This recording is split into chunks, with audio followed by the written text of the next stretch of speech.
रात के 9 बजे पति ऑफिस से घर आया। पत्नी ने आते ही उससे लड़ना शुरू कर दिया क्योंकि वह उसे पसंद नहीं करती थी। पति ने कहा, मुझे खाना तो दे दो, बहुत भूख लगी है। पत्नी बोली, खुद जाकर खा लो, मुझे नींद आ रही है। पति चुपचाप सुनता रहा और पत्नी पूरी रात उससे लड़ती रही। जब सुबह हुई तो पति ने कहा, मुझे नाश्ता तो दे दो। पत्नी ने गुस्से में कहा, मैं तुझसे तंग आ गई हूँ, भगवान करे तू मर जाए। पति कुछ नहीं बोला और चुपचाप ऑफिस चला गया। पत्नी अपने बच्चों को स्कूल से लेकर वापस आ ही रही थी तो उसने देखा घर के सामने भीड़ लगी हुई थी।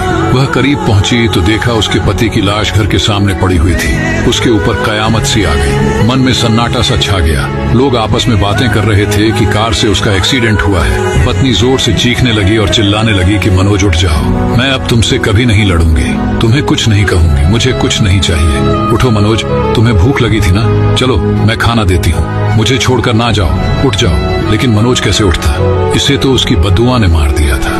मनोज के जाने के बाद पत्नी को दुनिया के रंग नजर आने लगे, रिश्ते बदलते दिखने लगे, उसके अपने उससे मुंह मोड़ने लगे, दुनिया के लोग उसे गंदी नजरों से देखने लगे। फिर कुछ दिनों में उसे उसका घर भी छीन लिया गया। जो हिस्सा उसका बनता था ससुराल वालों ने उसे दे दिया।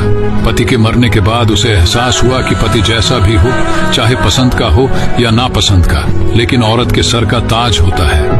अगर सहमत है तो कमेंट में यस जरूर लिखें।